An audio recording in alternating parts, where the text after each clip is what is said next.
Feliz y bendecido día, aprendiendo un curso de milagros. El secreto de la verdadera oración es olvidarte de las cosas que crees necesitar. Pedir algo específico es igual que ver el pecado primero y luego perdonarlo. Del mismo modo, al orar pasas por alto tus necesidades específicas, tal como las ves, y las dejas en manos de Dios. Ahí se convierten en los regalos que le haces, pues le dicen que no antepondrás otros dioses a Él, ni que quieres otro amor que el suyo. Este libro es un comienzo, no un final.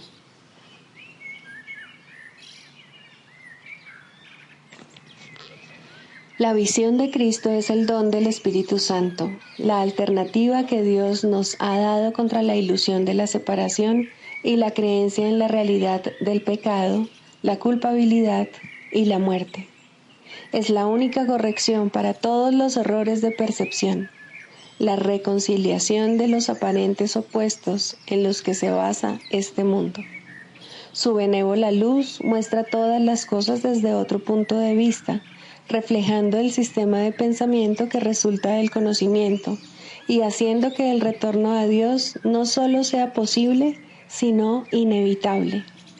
Lo que antes se consideraba una injusticia que alguien cometió contra otro, se convierte ahora en una petición de ayuda y de unión. El pecado, la enfermedad y el ataque se consideran ahora percepciones falsas que claman por el remedio que procede de la ternura y el amor. Las defensas se abandonan porque donde no hay ataque no hay necesidad de ellas. Las necesidades de nuestros hermanos se vuelven las nuestras porque son nuestros compañeros en la jornada de regreso a Dios. Sin nosotros, ellos perderían el rumbo. Sin ellos, nosotros jamás podríamos encontrar el nuestro.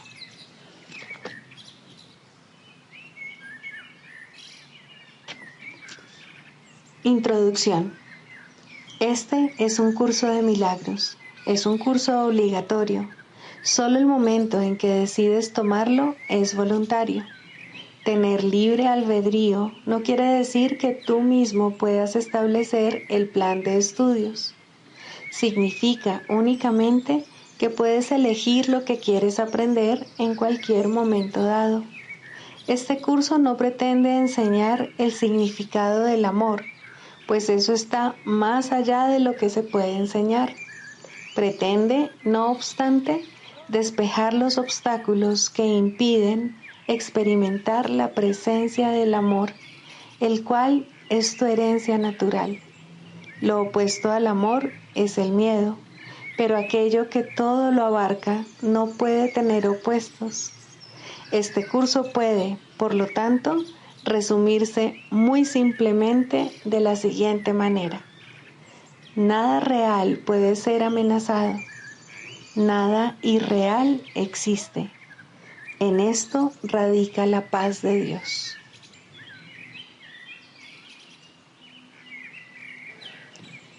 Los milagros ocurren naturalmente como expresiones de amor.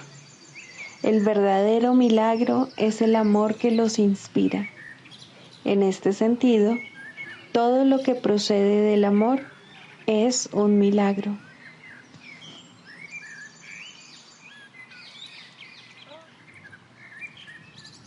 Capítulo 6. Las lecciones del amor. Quinto, las lecciones del Espíritu Santo. Como cualquier buen maestro, el Espíritu Santo sabe más de lo que tú sabes ahora y solo te enseña para que llegues a ser igual que Él. Tú te enseñaste mal a ti mismo al creer lo que no era cierto. No creíste en tu propia perfección. ¿Iba acaso Dios a enseñarte que habías fabricado una mente dividida cuando Él sabe que tu mente es íntegra? Lo que Dios sí sabe es que sus canales de comunicación no están abiertos a Él, lo cual le impide impartirles su gozo y, así, saber que sus hijos son completamente dichosos. El dar de su gozo es un proceso continuo, no en el tiempo, sino en la eternidad. La extensión de Dios, aunque no su compleción, se obstruye cuando la filiación no se comunica con Él cual una sola.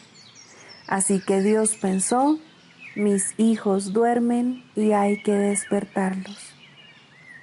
¿Qué podría despertar más dulcemente a un niño que una tierna voz que no lo asusta, sino que simplemente le recuerda que la noche ya pasó y que la luz ha llegado? ¿No se le dice que las pesadillas que lo estaban aterrorizando tanto no eran reales, pues los niños creen en la magia?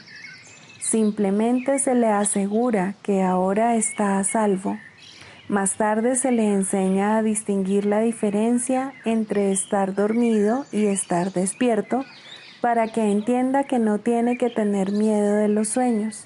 Y así, cuando vuelva a tener pesadillas, él mismo invocará la luz para desvanecerlas. Un buen maestro enseña mediante un enfoque positivo, no mediante uno negativo. No hace hincapié en lo que tienes que evitar para escapar de lo que te puede hacer daño, sino en lo que tienes que aprender para ser feliz.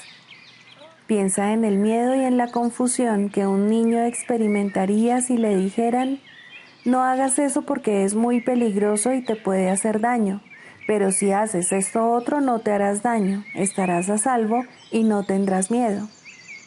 Definitivamente es mucho mejor usar tan solo 3 palabras. Haz solo esto. Esta simple afirmación es perfectamente inequívoca y muy fácil de entender y de recordar. El Espíritu Santo nunca hace una relación detallada de los errores porque su intención no es asustar a los niños, y los que carecen de sabiduría son niños.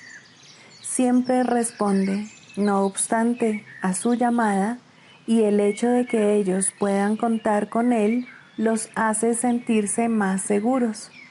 Los niños ciertamente confunden las fantasías con la realidad y se asustan porque no pueden distinguir la diferencia que hay entre ellas. El Espíritu Santo no hace distinción alguna entre diferentes clases de sueños, simplemente los hace desaparecer con su luz. Su luz es siempre la llamada a despertar, no importa lo que hayas estado soñando. No hay nada duradero en los sueños, y el Espíritu Santo, que refulge con la luz de Dios mismo, solo habla en nombre de lo que perdura eternamente. A. Para poder tener, da todo a todos. Cuando tu cuerpo, tu ego y tus sueños hayan desaparecido, sabrás que eres eterno. Tal vez pienses que esto se logra con la muerte, pero con la muerte no se logra nada, porque la muerte no es nada. Todo se logra con la vida, y la vida forma parte del ámbito de la mente y se encuentra en la mente. El cuerpo ni vive ni muere porque no puede contenerte a ti que eres vida. Si compartimos la misma mente, tú puedes superar la muerte, puesto que yo la superé. La muerte es un intento de resolver conflictos, no tomando ninguna decisión. Al igual que todas las demás soluciones imposibles que el ego propugna, esta tampoco resultará. Dios no creó el cuerpo porque el cuerpo es destructible y, por consiguiente, no forma parte del reino. El cuerpo es el símbolo de lo que crees ser. Es a todas luces un mecanismo de separación y, por lo tanto, no existe. El Espíritu Santo, como siempre, se vale de lo que tú has hecho y lo transforma en un recurso de aprendizaje. Una vez más, y como siempre, reinterpreta lo que el ego utiliza como un razonamiento en favor de la separación y lo convierte en una demostración contra esta. Si la mente puede curar al cuerpo, pero el cuerpo no puede curar a la mente, entonces la mente tiene que ser más fuerte que el cuerpo. Todo milagro es una demostración de esto. He dicho que el Espíritu Santo es la motivación de los milagros. El Espíritu Santo te dice siempre que solo la mente es real porque es lo único que se puede compartir. El cuerpo es algo separado y, por lo tanto, no puede ser parte de ti.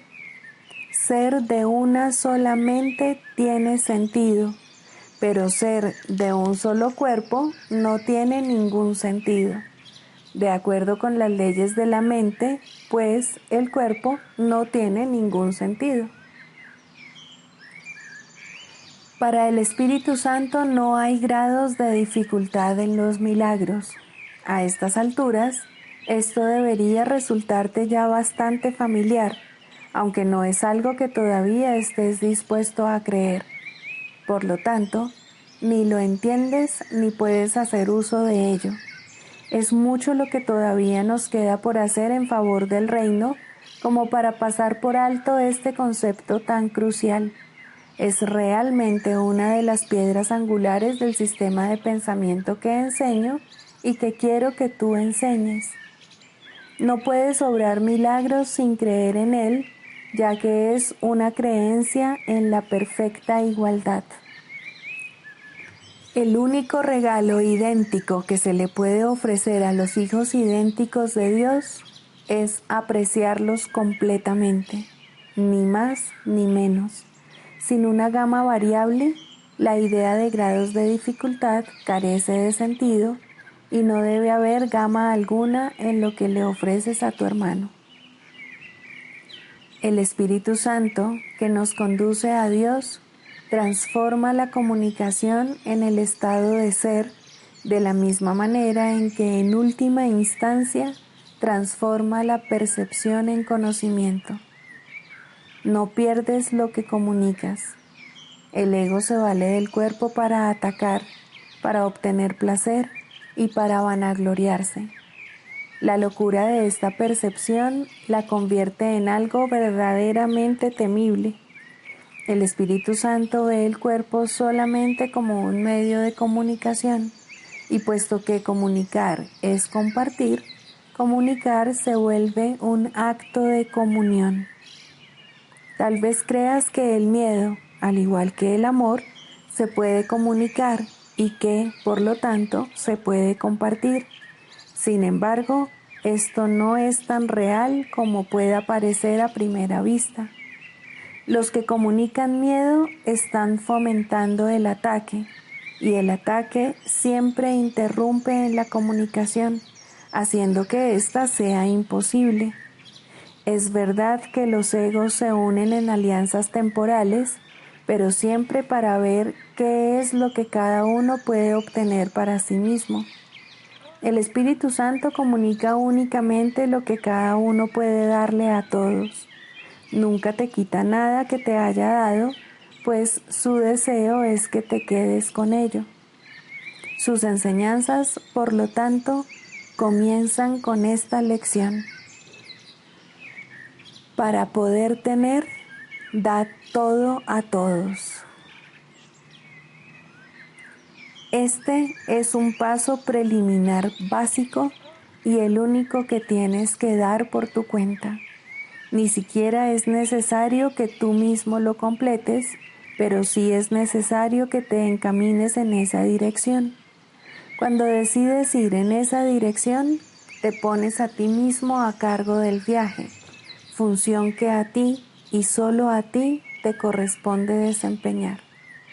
Este paso tal vez parezca agudizar el conflicto en vez de resolverlo, ya que representa el paso inicial en el proceso de invertir tu percepción y de rectificarla totalmente. Esto entra en conflicto con la percepción invertida que todavía no has abandonado, ya que, de lo contrario, no habría sido necesario un cambio de dirección. Algunos se quedan en este paso durante mucho tiempo experimentando un agudo conflicto. En este punto puede que incluso traten de aceptar el conflicto en vez de dar el siguiente paso hacia su resolución. Puesto que han dado el primer paso, no obstante, se les prestará ayuda, pues una vez que hayan elegido lo que no pueden completar solos, ya no estarán solos. B. Para tener paz, enseña paz para así aprender lo que es. Los que creen en la separación tienen un miedo básico a las represalias y al abandono. Creen en el ataque y en el rechazo, de modo que eso es lo que perciben, lo que enseñan y lo que aprenden. Estas ideas descabelladas son claramente el resultado de la disociación y la proyección. Eres lo que enseñas, pero es evidente que puedes enseñar incorrectamente y, por consiguiente, te puedes enseñar mal a ti mismo. Muchos pensaron que yo les estaba atacando, aunque es evidente que eso no era cierto. Un alumno desquiciado aprende lecciones extrañas. Lo que tienes que reconocer es que cuando no compartes un sistema de pensamiento, lo debilitas. Los que creen en él perciben eso como un ataque contra ellos. Esto se debe a que cada uno se identifica con su propio sistema de pensamiento, y todo sistema de pensamiento se centra en lo que uno cree ser. Si el núcleo del sistema de pensamiento es cierto, lo único que puede extenderse desde él es la verdad. Pero si lo que se encuentra allí es una mentira, lo único que puede proceder de él son engaños. Los buenos maestros se dan cuenta de que solo los cambios fundamentales son duraderos, mas no comienzan en ese nivel. Su primer objetivo, y el más importante, es fortalecer en el estudiante el deseo de cambiar. Ese es asimismo no solo su último objetivo, sino también su objetivo final.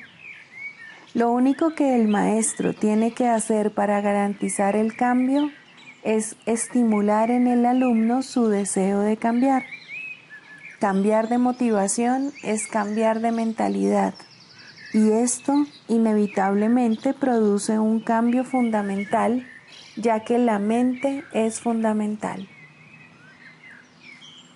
El primer paso en el proceso de inversión o deshacimiento es el deshacimiento del concepto de obtener.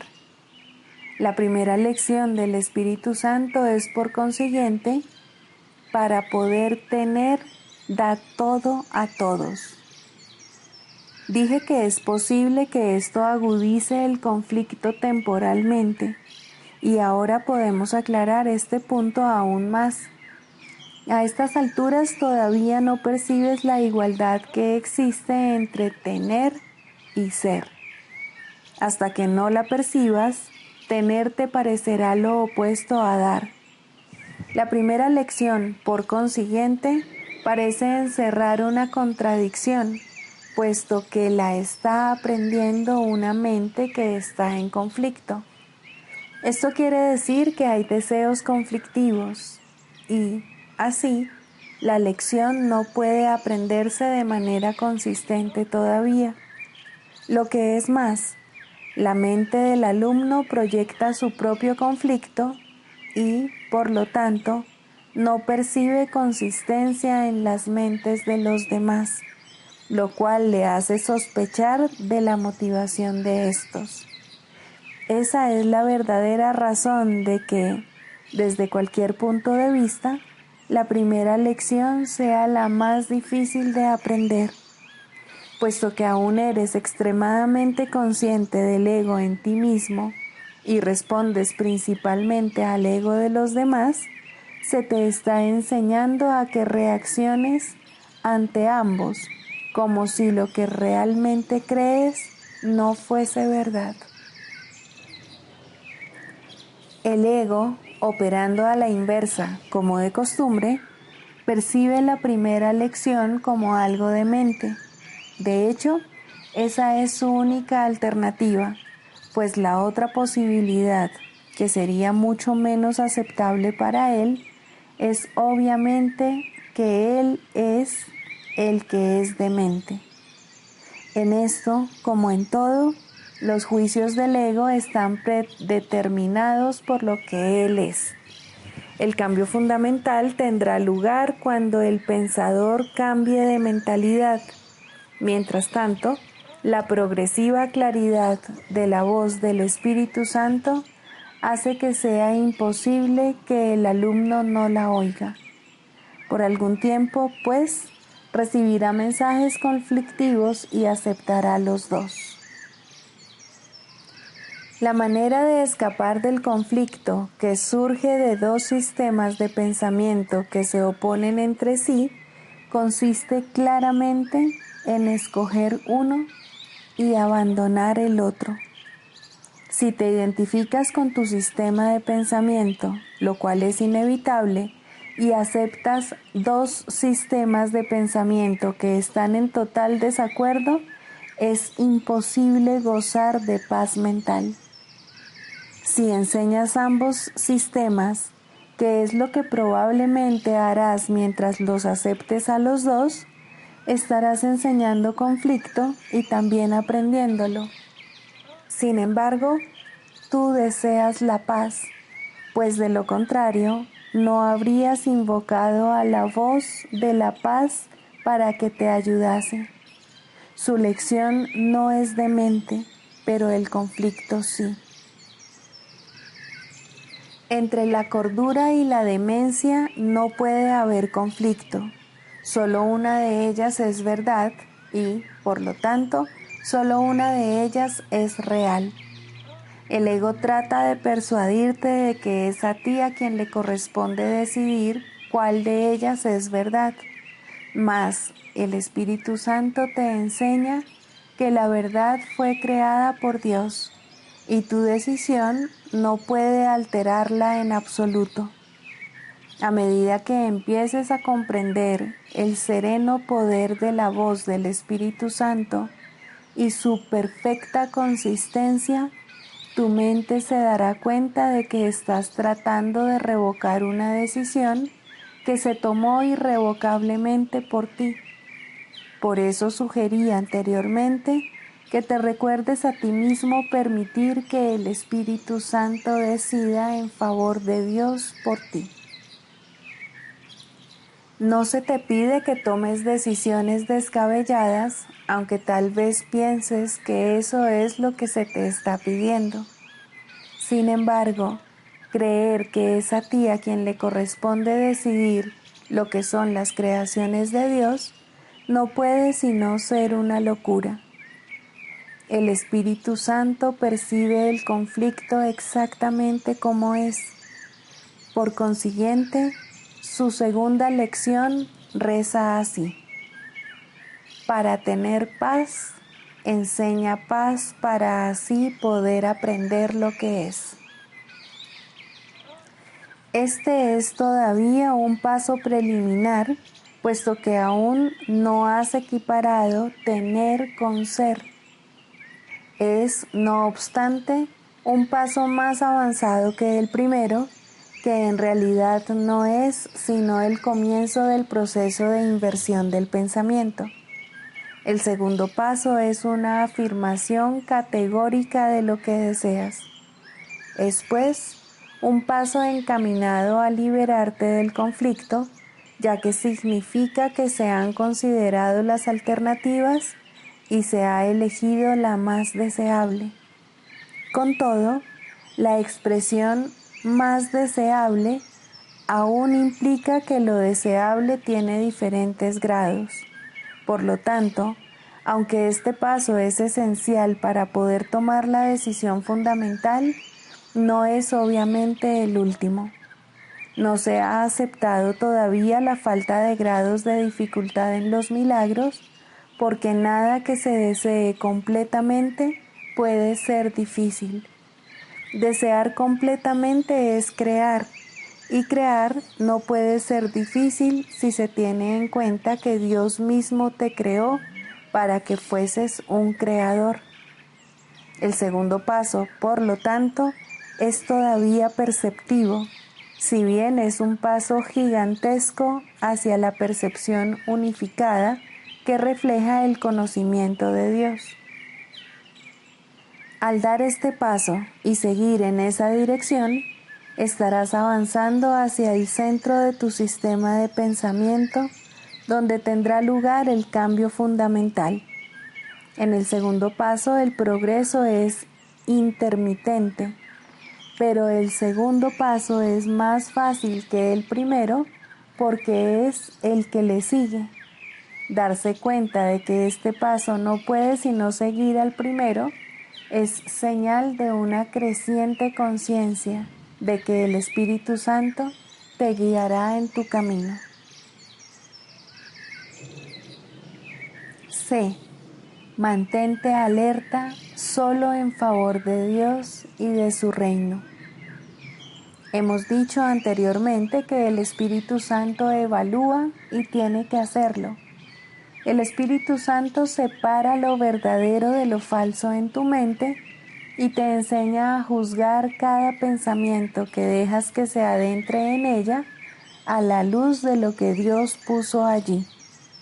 El Espíritu Santo, con vistas a reforzar el reino en ti, conserva lo que está de acuerdo con esa luz y acepta y purifica lo que está parcialmente de acuerdo con el reino, mas lo que está en completo desacuerdo lo rechaza juzgando contra ello.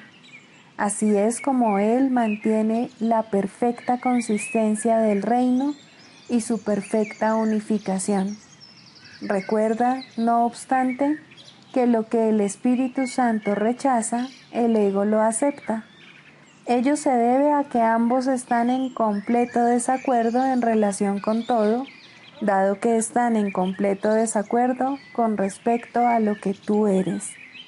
Las creencias del ego en torno a esta cuestión tan fundamental varían considerablemente, y esta es la razón de que él suscite diferentes estados de ánimo. El Espíritu Santo nunca varía en este punto y por lo tanto el único estado de ánimo que genera es uno de dicha. Él protege dicho estado rechazando todo lo que no lo fomenta, y así solo Él puede mantenerte en un estado de perfecta dicha. El Espíritu Santo no te enseña a juzgar a otros porque no quiere que enseñes nada que sea erróneo y que, de este modo, tú mismo lo aprendas. No sería consistente si te permitiera reforzar lo que debes aprender a evitar. En la mente del pensador, por lo tanto, el Espíritu Santo es enjuiciador, pero solo a fin de unificar la mente de modo que pueda percibir sin emitir juicios. Esto le permite a la mente enseñar sin emitir juicios y, por consiguiente, aprender a estar libre de ellos. Esta rectificación es necesaria solo en tu mente, a fin de que dejes de proyectar en lugar de extender. Dios mismo ha establecido lo que puedes extender con perfecta seguridad. Por lo tanto, la tercera lección del Espíritu Santo reza así: mantente alerta solo en favor de Dios y de su reino. Este es uno de los pasos más importantes para que se produzca un cambio fundamental. No obstante, todavía contiene un aspecto del proceso de inversión del pensamiento ya que implica que hay algo contra lo que debes mantenerte alerta. Este paso representa un gran avance con respecto a la primera lección, que es meramente el principio del proceso de inversión del pensamiento, y también con respecto a la segunda, que es esencialmente la identificación de lo que es más deseable. Este paso, que es la conclusión lógica del segundo, tal como el segundo lo es del primero, subraya la dicotomía que existe entre lo deseable y lo indeseable. Por lo tanto, hace que la elección final sea inevitable. Mientras que el primer paso parece agudizar el conflicto y el segundo puede, hasta cierto punto, aún entrañar conflicto, el tercer paso requiere un constante estado de alerta contra el conflicto. Ya he dicho que puedes estar tan alerta contra el ego como a su favor. La última lección enseña no solo que puedes, sino que tienes que estar alerta. No se ocupa de la cuestión de los grados de dificultad, sino del hecho de que tu primera prioridad debe ser mantenerte alerta. Esta lección es inequívoca, pues enseña que nunca se deben hacer excepciones, aunque no niega que la tentación de hacerlas se presentará. Aquí pues es donde se te pide que, a pesar del caos, seas consistente. Mas la consistencia y el caos no pueden coexistir por mucho tiempo, puesto que se excluyen mutuamente. No obstante, mientras tengas que estar alerta contra algo,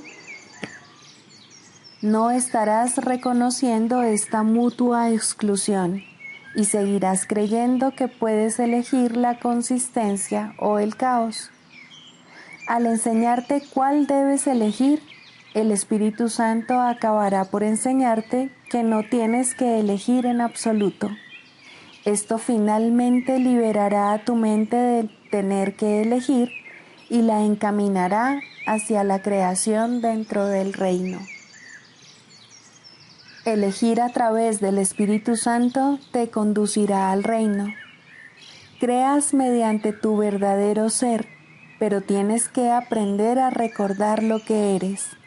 La forma de recordarlo es inherente al tercer paso, que conecta las lecciones implícitas en los otros dos y va más allá de ellos hacia una verdadera integración. Si permites que en tu mente haya tan solo lo que Dios puso en ella, la estarás reconociendo tal como Dios la creó.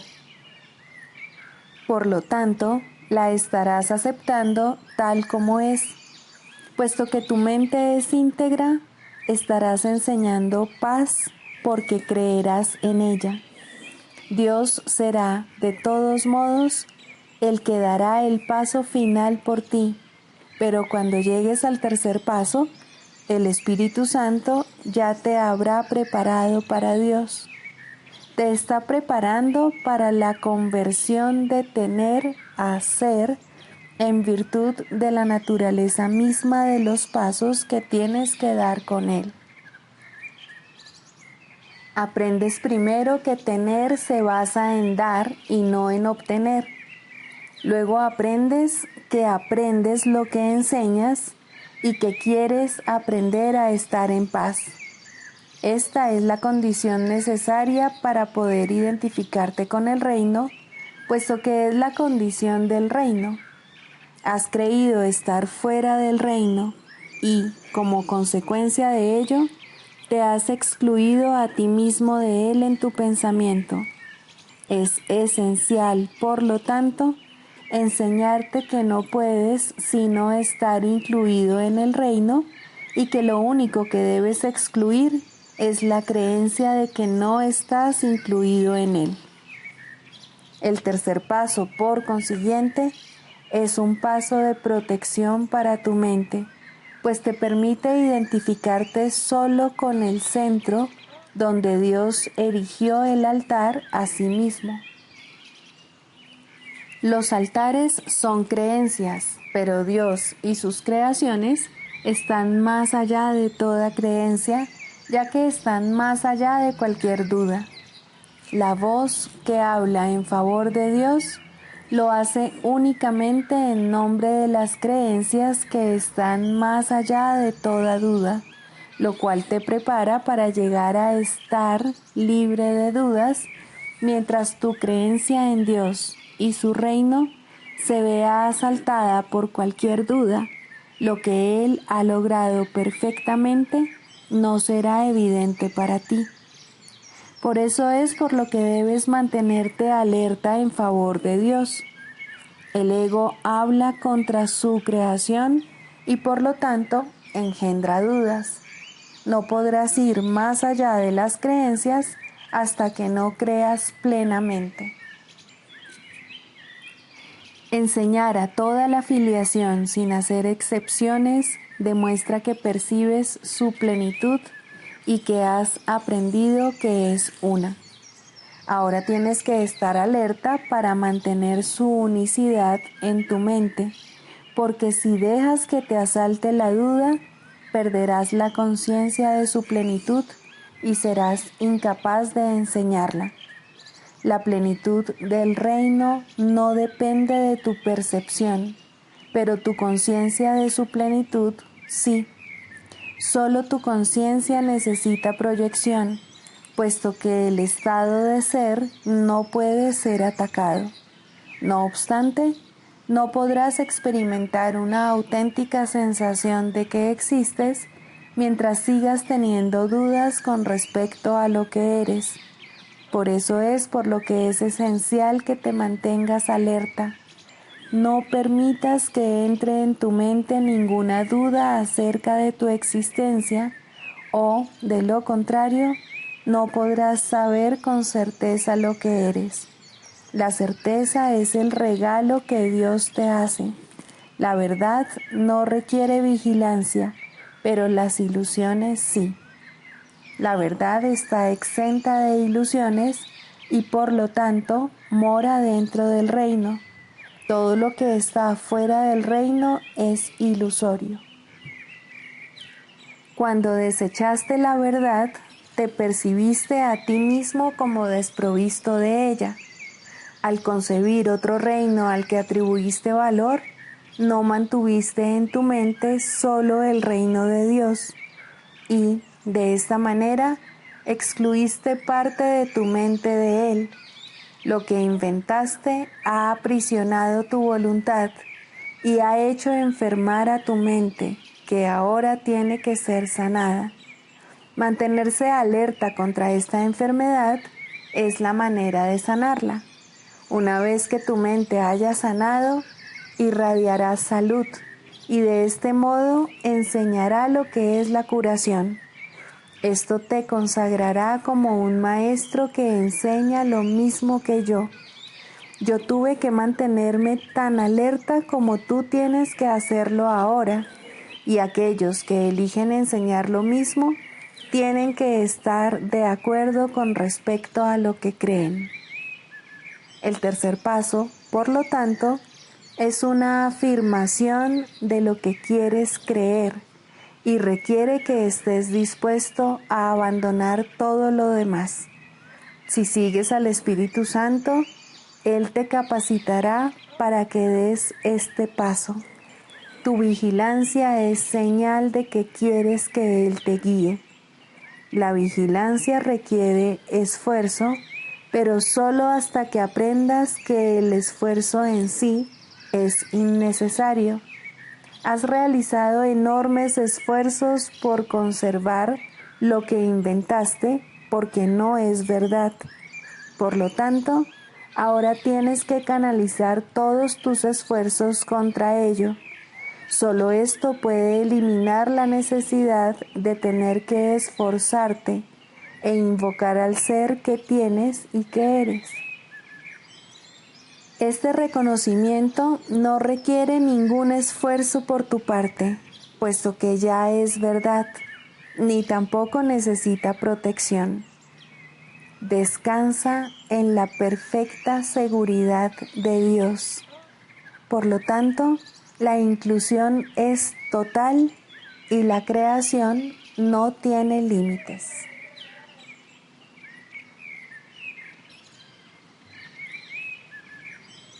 Libro de ejercicios. Pregunta 11. ¿Qué es la creación? La creación es la suma de todos los pensamientos de Dios en número infinito y sin límite alguno en ninguna parte. Solo el amor crea y únicamente a su semejanza. Jamás hubo tiempo alguno en el que todo lo que creó no existiese, ni jamás habrá tiempo alguno en que nada que haya creado sufra merma alguna. Los pensamientos de Dios han de ser por siempre y para siempre exactamente como siempre han sido y como son, inalterables con el paso del tiempo, así como después de que éste haya cesado.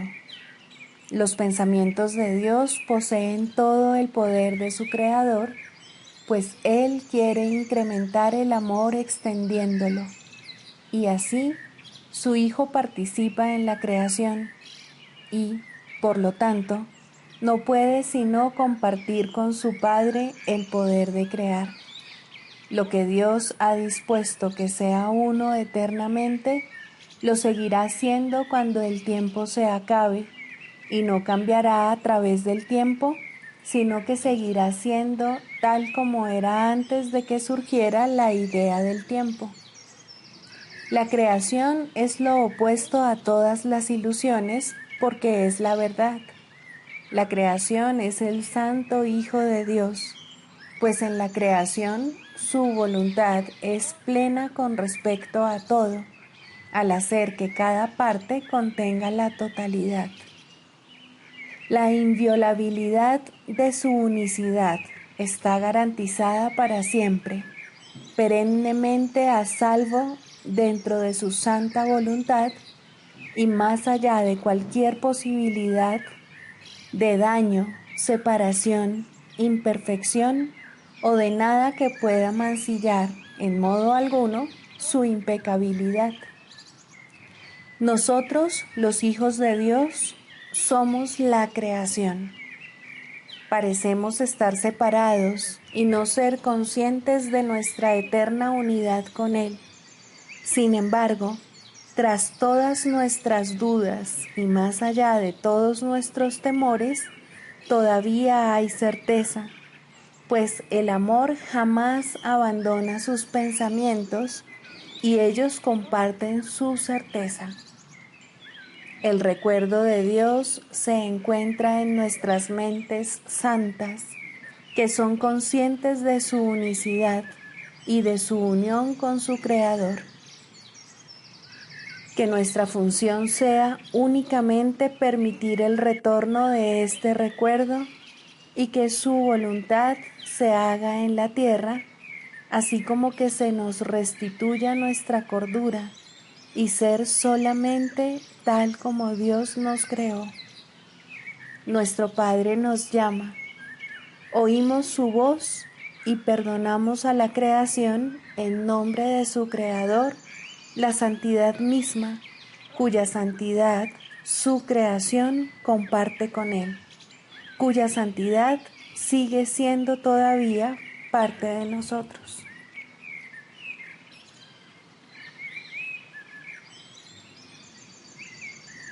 Lección 326. He de ser por siempre un efecto de Dios. Padre, fui creado en tu mente como un pensamiento santo que nunca abandonó su hogar. He de ser por siempre tu efecto y tú por siempre y para siempre mi causa. Sigo siendo tal como tú me creaste. Todavía me encuentro allí donde me pusiste, y todos tus atributos se encuentran en mí, pues tu voluntad fue tener un hijo tan semejante a su causa, que causa y efecto fuesen indistinguibles. Que tome conciencia de que soy un efecto tuyo y de que, por consiguiente, poseo el mismo poder de crear que tú. Y así como es en el cielo, sea en la tierra. Sigo tu plan aquí y sé que al final congregarás a todos tus efectos en el plácido remanso de tu amor, donde la tierra desaparecerá y todos los pensamientos separados se unirán llenos de gloria, como el Hijo de Dios.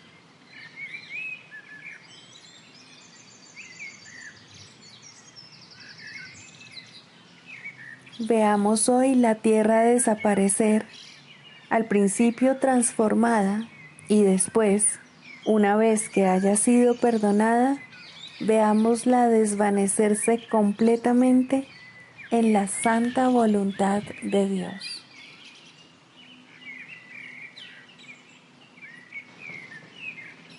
Honestidad.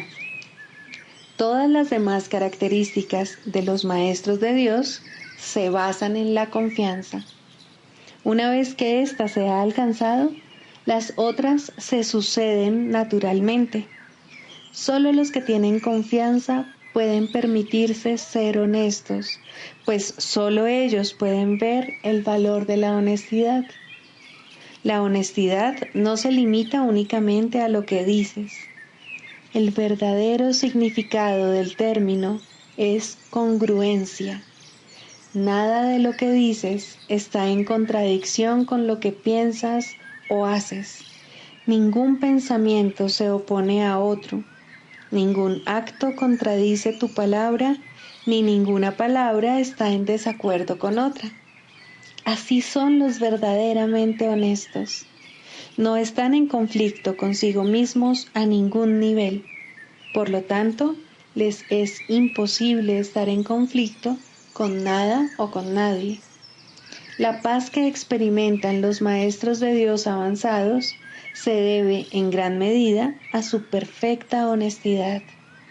Solo el deseo de engañar da lugar a la pugna. El que es uno consigo mismo no puede ni siquiera concebir el conflicto. El conflicto es el resultado inevitable del autoengaño, y el autoengaño es deshonestidad. Para un maestro de Dios, nada supone un desafío, pues ello implicaría que se abrigan dudas, y la confianza en la que los maestros de Dios descansan con absoluta seguridad hace que les sea imposible dudar. Por lo tanto, solo pueden triunfar. En esto, como en todo, son honestos. Solo pueden triunfar porque nunca hacen su propia voluntad. Eligen por toda la humanidad, por todo el mundo y por todas las cosas que en él habitan, por lo que es inalterable e inmutable, más allá de las apariencias, y por el Hijo de Dios y su Creador. ¿Cómo no iban a triunfar? Eligen con perfecta honestidad, tan seguros de sí mismos como de su elección.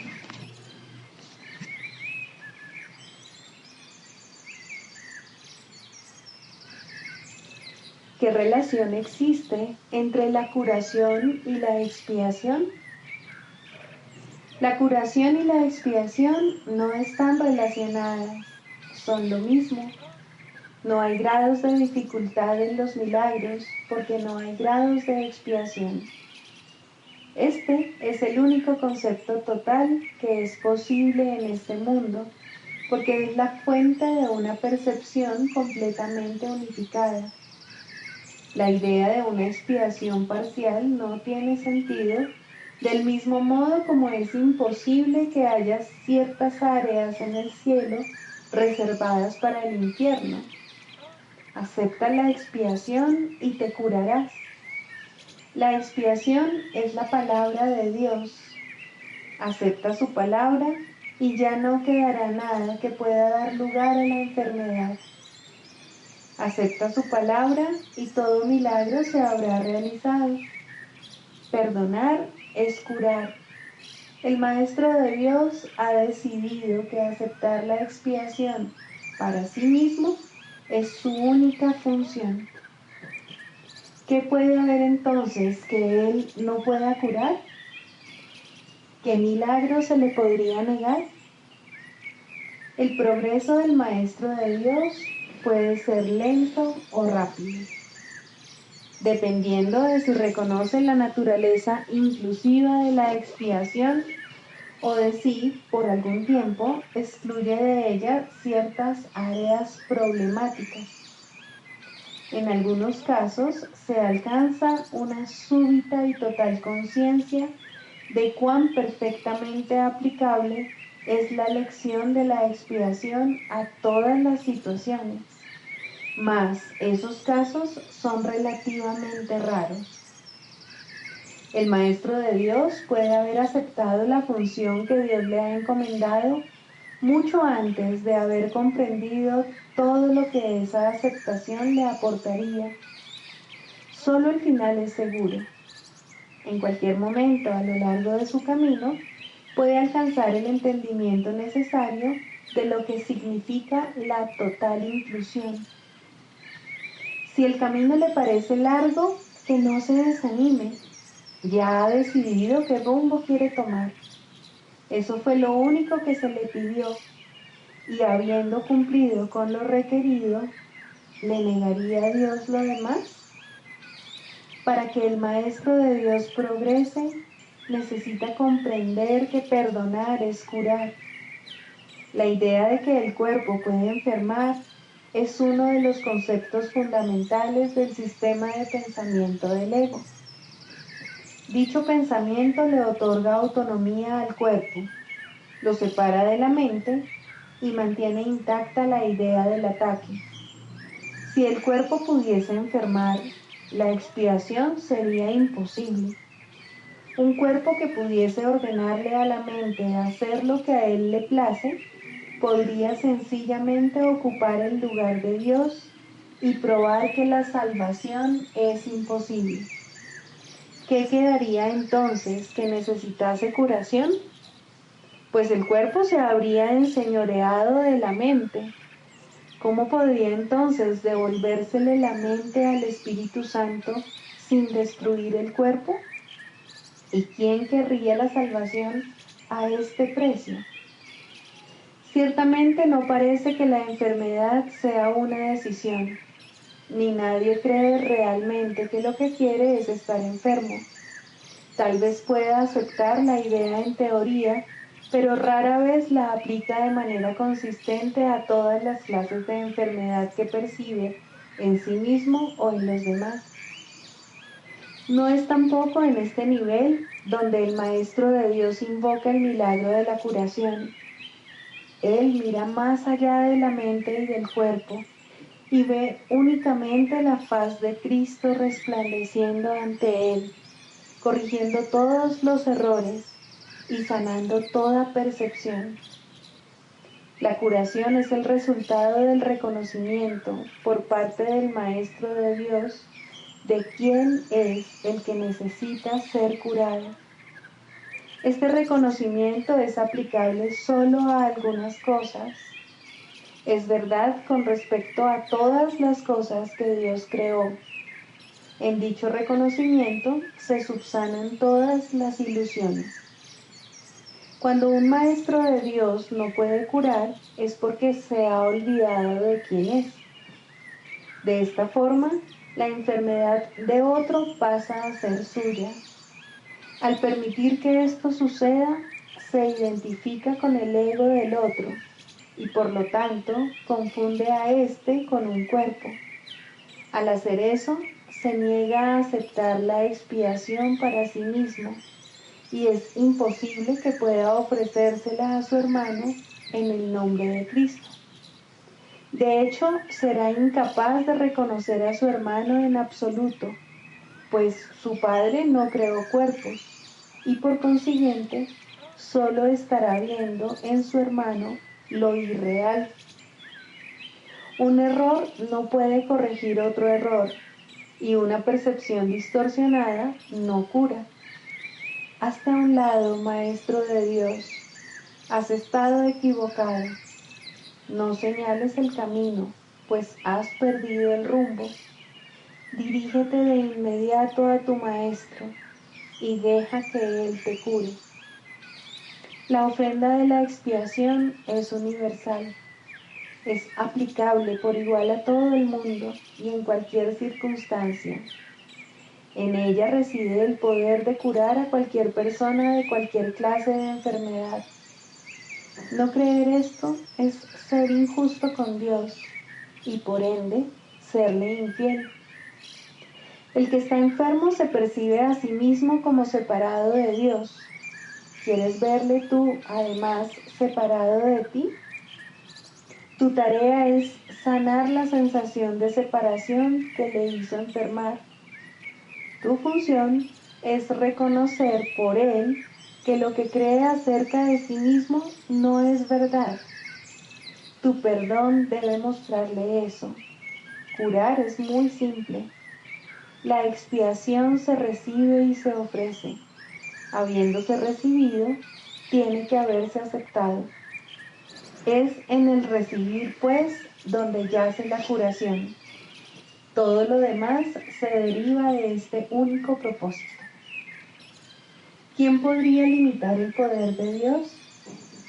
¿Quién entonces podría determinar quién se puede curar y de qué enfermedad y qué debe permanecer excluido del poder de perdonar de Dios?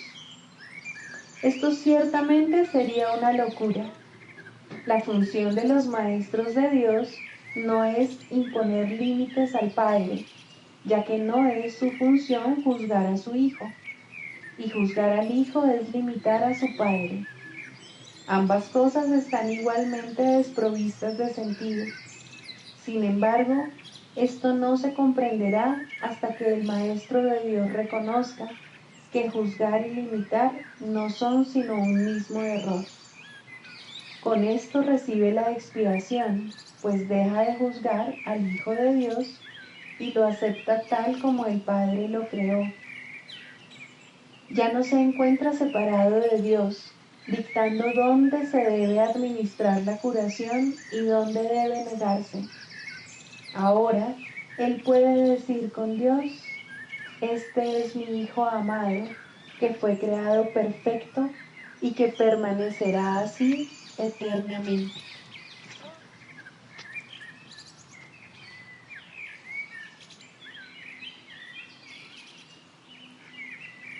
Clarificación de términos. Introducción. Este no es un curso de especulación filosófica, ni está interesado en una terminología precisa. Se orienta únicamente hacia la expiación o corrección de la percepción. El medio de la expiación es el perdón.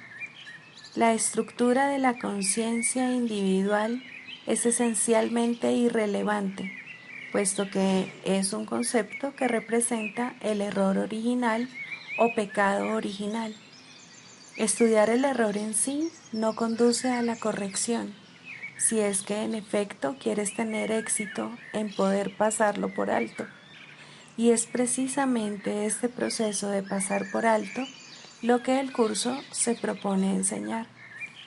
Todos los términos son potencialmente polémicos y quienes buscan controversia la encontrarán, mas quienes buscan clarificación también la encontrarán. Deben estar dispuestos, no obstante, a ignorar la controversia, reconociendo que es una defensa contra la verdad que se manifiesta en forma de maniobras dilatorias. Los argumentos teológicos como tales son necesariamente polémicos, ya que dependen de creencias y, por lo tanto, pueden ser aceptados o rechazados. Una teología universal es imposible, mientras que una experiencia universal no solo es posible, sino necesaria. Alcanzar esa experiencia es lo que el curso se propone.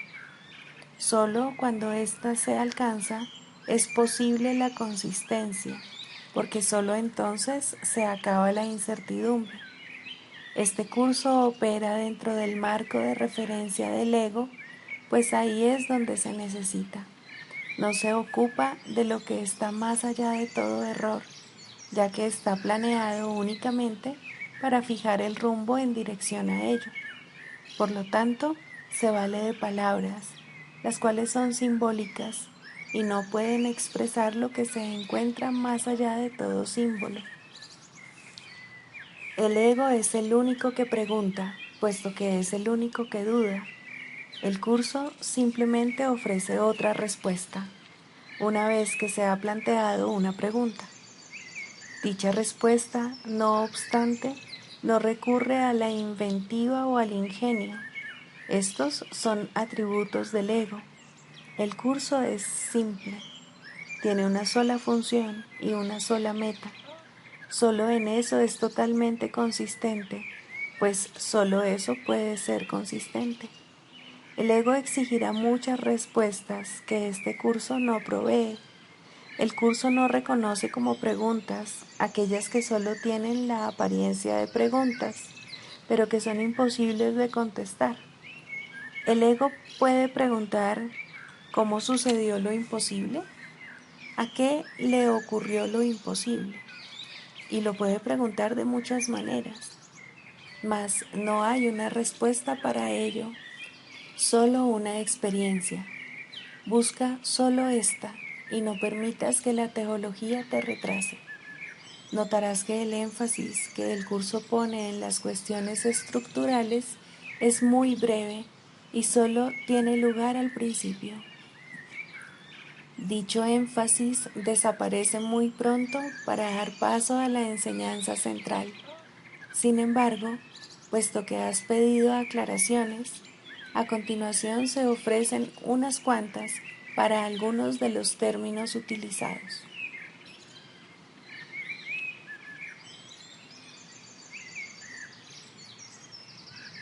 Sigamos a Jesús, haciendo del perdón algo tan natural como respirar y algo tan vital como el aire. Amén.